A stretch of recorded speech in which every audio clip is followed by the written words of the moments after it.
Assalamualaikum warahmatullahi wabarakatuh. Waalaikumsalam. Selamat sore.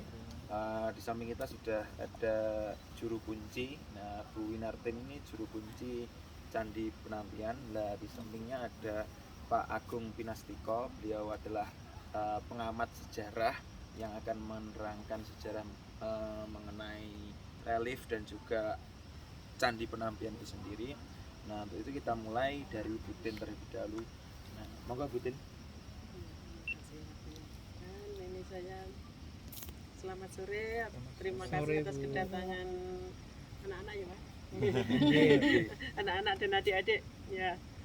Saya sebagai juru pelihara Candi Penampian, nama saya Bu Winartin. Merawat Candi Penampian ini sejak tahun 1982. Ini saya ceritakan sejarah ringkas Candi Penampian ya Pak. Candi Penampian adalah merupakan candi Hindu, candi Hindu yang berundak yang terdiri atas 3 teras sebagai tempat pemujaan. Terletak di lereng tenggara Gunung Wilis. Ini di Dusun Turi, Desa Geger, Kecamatan Sendang, Kabupaten Tulungagung. Candi utama itu berbentuk kura-kura, yang paling atas itu, terus yang bawahnya itu teras kedua, yang ini teras ketiga terdiri prasasti, namanya Prasasti Tinulat. Huruf dan bahasanya Jawa kuno yang menyebutkan tahun Saka 820, Masainya 898. Di sini juga menyebutkan Maesara Laten, juga menyebutkan seorang raja putri, terus juga menyebutkan nama Wilis. Wilis itu gunung kita ini di Tulungagung namanya Gunung Wilis. Wilis itu artinya sunyi, gitu Pak. Hijau. Ya, terus waktu peresmian candi ini diadakan pergelaran ringgit, itu wayang. Terus Candi Penampian juga ada hubungannya dengan Babat Wilis atau Babat Jawa Tengah. Terus secara kesimpulan garis besarnya Candi Penampian ini digunakan sebagai tempat pemujaan di masa 4 kerajaan, yaitu dari Mataram kuno, Kediri, Singasari hingga akhir Majapahit. Itu sejarah ringkasnya seperti itu. Kalau sekarang masih sering rutinitas gimana? Kalau rutinitas kegiatan tahunan itu di sini ada grebek suro, namanya grebek suro Puceng Robyong, itu dilaksanakan tanggal 1 suro. Seperti itu kegiatan masyarakat juga oleh Pemda, Dinas Pariwisata Tulungagung. Ya. Itu mungkin pembuka singkat dari Bu Winartin. Nah, selanjutnya akan disambung dengan Pak Agung Pinastiko yang akan menerangkan dan membawa kita nanti naik ke atas. Monggo Pak Agung. Terima kasih. Assalamualaikum warahmatullahi wabarakatuh. Rahayu. Rahayu. Selamat sore teman-teman semuanya. Saya ucapkan selamat datang di Bumi Penampihan di Tulungagung. Anda sekarang berada di tempat yang paling tua dari situs sejarah yang ada di Tulungagung. Tentu selain situs Homo Wajakensis yang ada di wilayah selatan. Kenapa saya katakan tua? Karena tempat ini sudah digunakan paling tidak sejak masa Megalitikum, sejak zaman batu besar. Kemudian berlanjut seperti yang disampaikan Butin tadi, Mataram kuno, Kadiri, Singasari, dan Majapahit. Kalau kita melihat apa yang ada di depan kita melihat sebuah situs pemujaan yang awalnya adalah sebuah punden berundak. Seperti yang disampaikan tadi, ada 3 teras. Ini menunjukkan sisa-sisa kebudayaan Megalitikum. Nah, yang menarik dari situs ini adalah tentang adanya pensucian. Candi yang ada di atas kita, nanti saya akan bawa ke atas, itu adalah candi yang menggambarkan cerita Samudra Mantana, pengadukan lautan susu oleh para dewa dan para asura untuk mencari air kehidupan, air suci, air tirta amerta. Barang siapa yang ngonon meminum air itu, maka dia akan terbebas dari kematian, immortal, abadi. Jadi air yang keluar dari Gunung Wilis, entah tadi penjenengan mandi di Kedung Minten, atau nanti Anda membasuh muka di sini, ataupun juga ada situs yang lain di Omben Jago dan sebagainya, itu adalah air yang suci karena sudah disucikan oleh candi ini, sehingga air yang keluar dari Gunung Wilis seperti hanya air Tirta Amerta itu sendiri. Mari kita naik ke atas sambil melihat kondisi candi yang ada di atas karena waktunya sudah mendekati gelap. Monggo. Mari.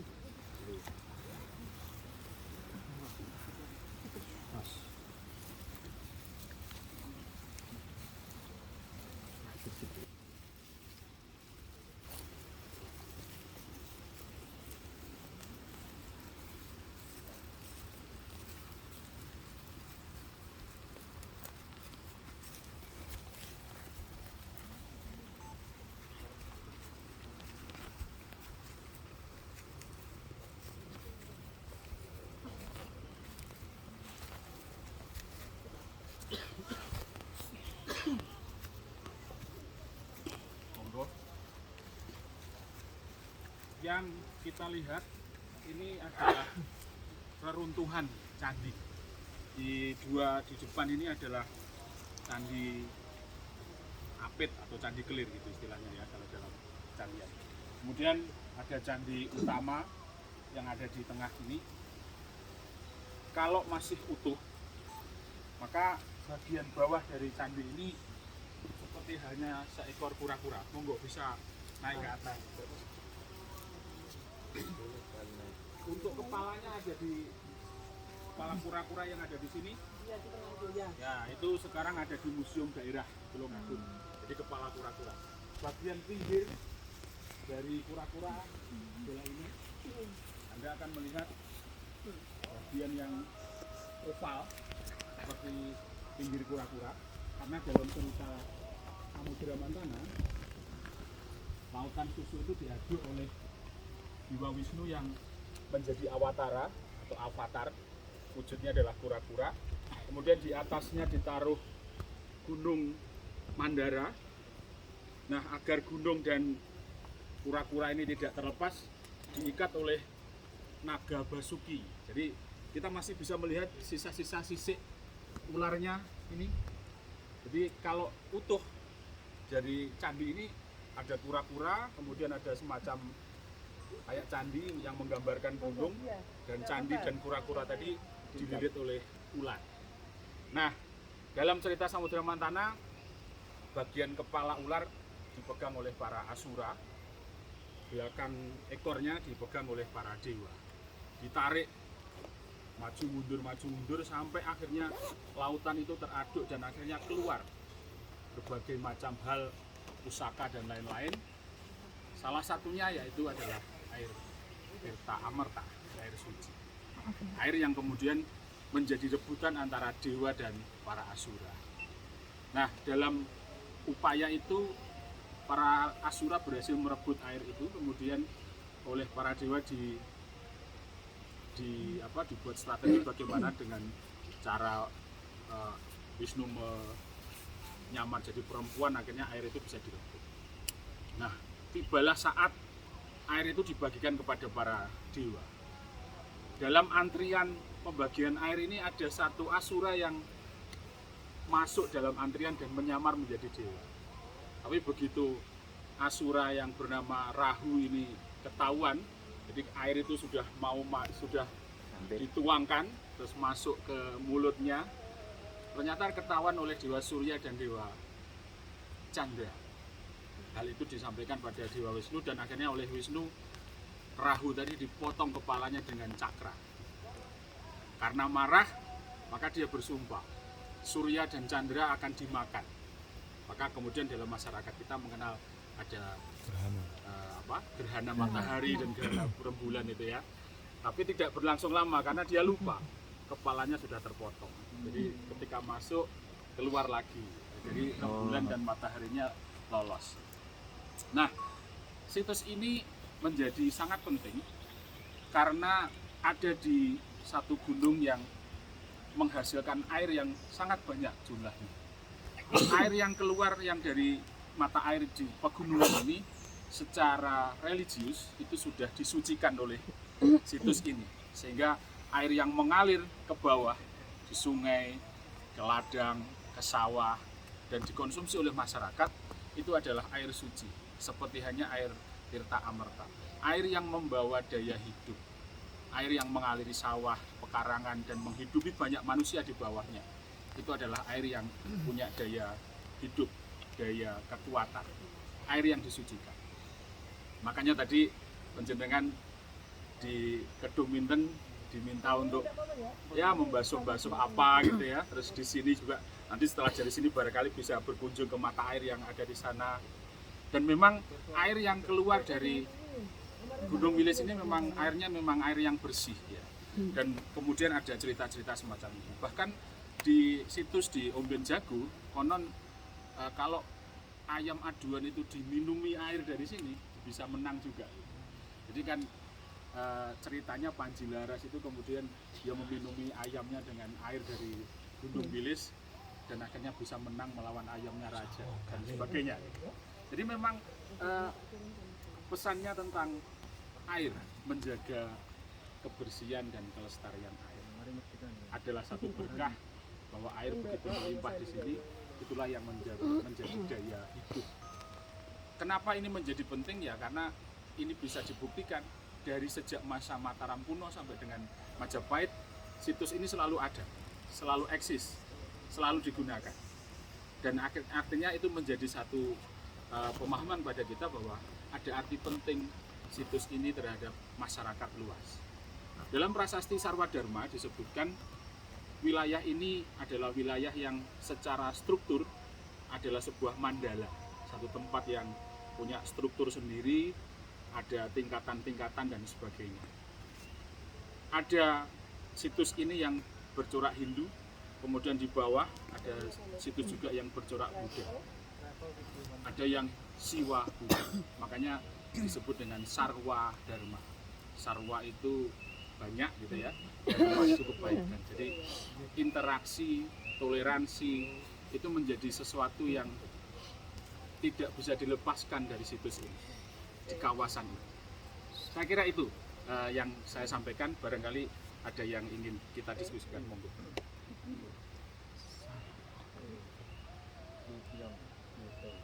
Momennya kalau pas kabutnya turun kayak mistis banget gitu.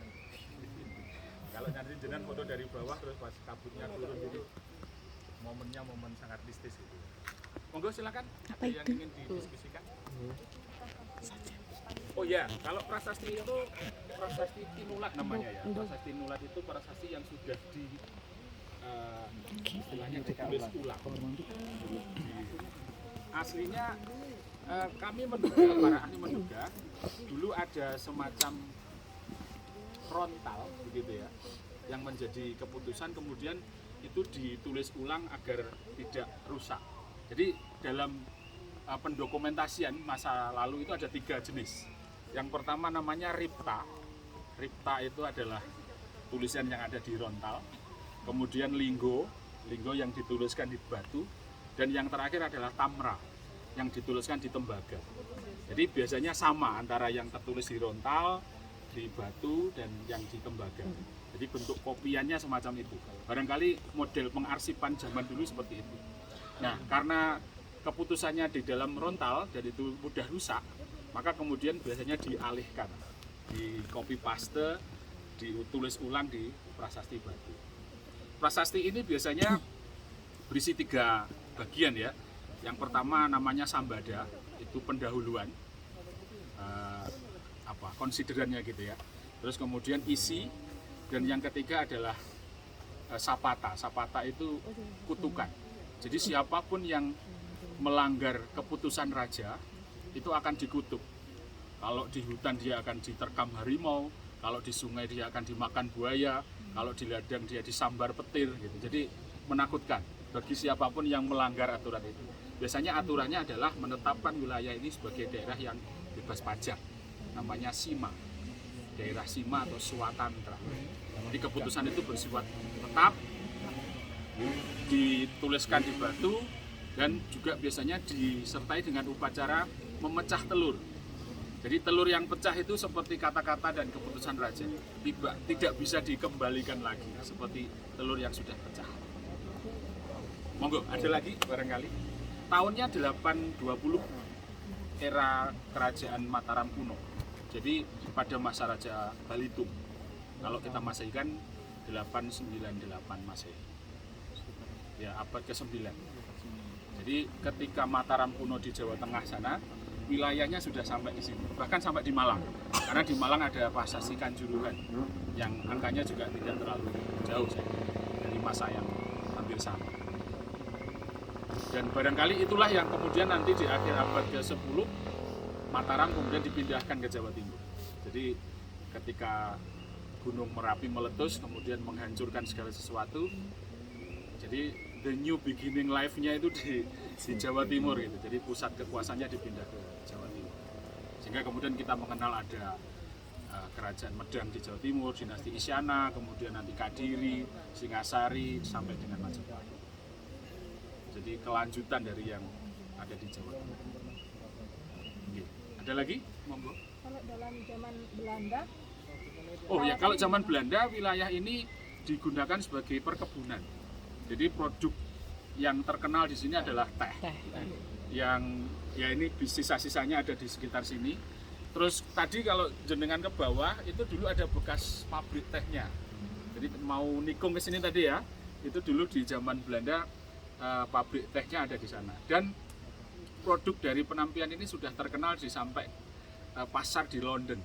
Bahkan koran-koran di London sudah membahas kualitas teh yang ada di sendang ini atau di penampian ini, termasuk teh dengan kualitas yang bagus. situsnya masih di Situs pabriknya sudah hancur, jadi peralihan dari masa Orde Baru ke Reformasi itu kemudian mengalami kehancuran. Saya masih ingat ketika saya masih kecil, saya kemah itu masih ada pabriknya, tapi setelah sekitar tahun 90-an kemudian sudah tidak dioperasikan lagi. Nah, perkebunan itu kemudian menjadi perkebunan rakyat sekarang. Jadi dikelola mandiri oleh masyarakat. Tidak lagi dikelola oleh PTPN itu biasanya. Ini candi ini masih beroperasi, masih digunakan untuk ibadah umat Hindu? Beberapa, Masih? ya, beberapa saya masih menemui ada beberapa orang yang masih melakukan aktivitas spiritual di sini. Nah, kemudian, Terlepas apa maksudnya gitu ya? ya maksudnya kalau memang masih aktif, kenapa kepala kura-kuranya disimpan di museum? Oh ya, jadi karena faktor keamanan. Jadi sebenarnya di sini tidak hanya ini saja, ada beberapa barang atau benda yang ditinggalkan. Ada arca Bima, kemudian ada relief-relief.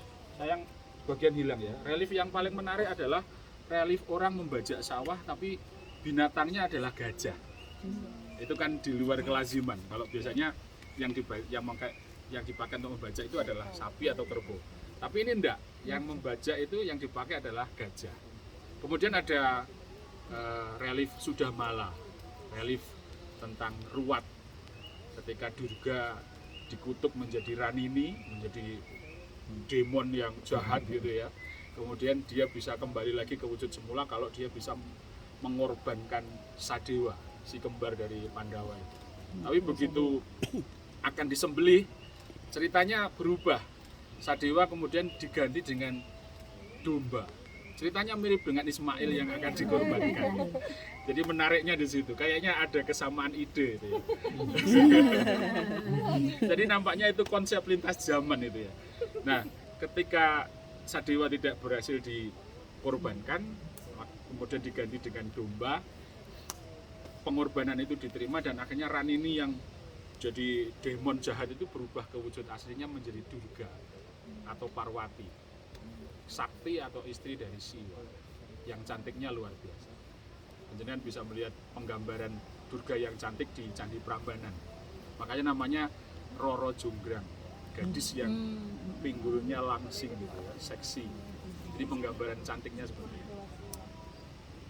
Jadi karena faktor keamanan, jadi ada kepala kura-kura, ada relief-relief, kemudian ada arca Ganesha, ada arca Bima, dan lain sebagainya. Jadi karena faktor keamanan kemudian dipindahkan ke museum. Sebenarnya memindahkan itu adalah menghilangkan konteksnya. Tapi kalau di sini juga tidak ada yang menjamin apakah dia akan tetap ada di tempatnya atau hilang dicuri orang. Karena bangsa kita ini kadang agak usil gitu ya. Apa yang ada di situ dipecah, dicuri, dijual. Karena di luar negeri luar biasa harganya di kalangan kolektor itu luar biasa.